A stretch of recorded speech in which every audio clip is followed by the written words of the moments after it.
સવાર હોય કે સાંજ બધાનો એક જ પ્રશ્ન હોય કે આજે આપણે શું બનાવીએ જે ઘરના બધાને ભાવે. તો 2 ચમચી તેલમાં બનતી આ રેસીપી એક જ જરૂરથી ટ્રાય કરજો. બહુ જ ઓછા સમયમાં બહુ જ ટેસ્ટી આ વાનગી બનીને રેડી થાય છે. ખરેખર મારા ઘરે તો બધાની આ બહુ જ ફેવરેટ છે. તમે ટ્રાય કરીને મને કહેજો તમારા ઘરમાં બધાની આ ફેવરેટ થઈ કે નહીં. આજની રેસીપી આપણે પોહામાંથી બનાવવાના છીએ. એના માટે આપણે પોહા લઈ લઈશું, એને 2 થી 3 પાણીથી સરસ રીતે વોશ કરી લઈશું, જેથી એની અંદર જે બી માટી વગેરે હોય એ બધું નીકળી જાય. જ્યારે આવી સરસ રીતે આપણે વોશ કરી લઈએ પછી એને એક વાટકામાં લઈ લઈશું. જેટલા પોહા લીધા છે ને એટલી જ આપણે સોજી લેવાની છે અને સોજીને પણ પોહાની જોડે મિક્સ કરી દેવાનું. હવે જેટલી સોજી છે ને એટલું દહીં લઈને ત્રણેયને સરસ રીતે આપણે મિક્સ કરી દઈશું. અત્યારે ખાલી મિક્સ જ કરવાનું છે, મસળવાનું નથી. મિક્સ કરીને ઢાંકીને એને આપણે સાઈડમાં મૂકી દઈશું, જેથી સરસ રીતે સોજી અને પોહા સરસ રીતે પોચા થઈ જાય. હવે આપણે એને ઢાંકી દઈશું અને 10 જ મિનિટ માટે આપણે એને સાઈડમાં મૂકવાનું છે.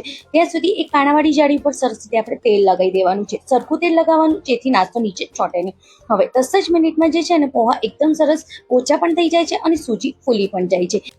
હવે આની ઉપર આપણે મીઠું આપણે સ્વાદ મુજબ ઉમેરવાનું છે. હવે આની અંદર ચીલી ફ્લેક્સ અને પીઝા સિઝનિંગ હોય કે મિક્સ હબ હોય એ જે બી હોય તમે આમાં ઉમેરી શકો છો અને આ ઓપ્શનલ છે. અગર તમારી જોડે પીઝા સિઝનિંગ કે મિક્સ અપ નથી તો તમે એકલી ચીલી ફ્લેક્સ પણ ઉમેરી શકો છો.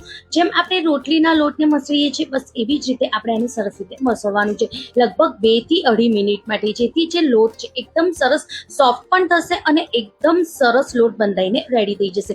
જો કંઈક આવી રીતે. હવે હાથ ઉપર થોડું આપણે તેલ લગાવી દઈશું.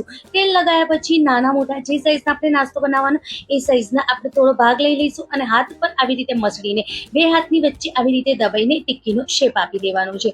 બસ આવી જ રીતે બધા નાસ્તાને આપણે બનાવીને રેડી કરી દેવાનું છે અને કાણાવાળી જે જાળી છે એની ઉપર આવી રીતે આપણે ગોઠવી દઈશું.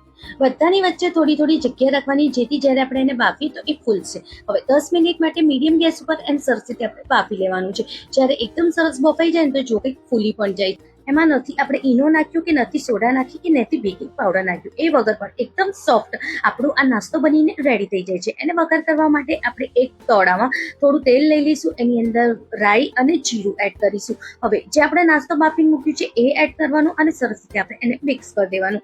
આની અંદર આપણે નારિયેળની છીણ એડ કરવાના છે, જેથી આ નાસ્તો બહુ જ ટેસ્ટી બનીને રેડી થશે. હવે આની અંદર તમે ઈચ્છો તો કાળા મરી પાવડર પણ નાખી શકો છો તમારા ટેસ્ટ અનુસાર, અને થોડા લીલા દાણા એડ કરીને બધાને સરસ રીતે મિક્સ કરી દેવાનું. આ બધા ફેરી જે આપણે ગેસની ફ્લેમ છે એકદમ મધ્યમ હોવી જોઈએ, એનાથી વધારે નહીં રાખવાની. અને જો કેટલો સરસ નાસ્તો બનીને રેડી છે. આ નાસ્તો એકવાર જરૂર ટ્રાય કરજો. ગમે તો લાઈક કરજો. Thank you.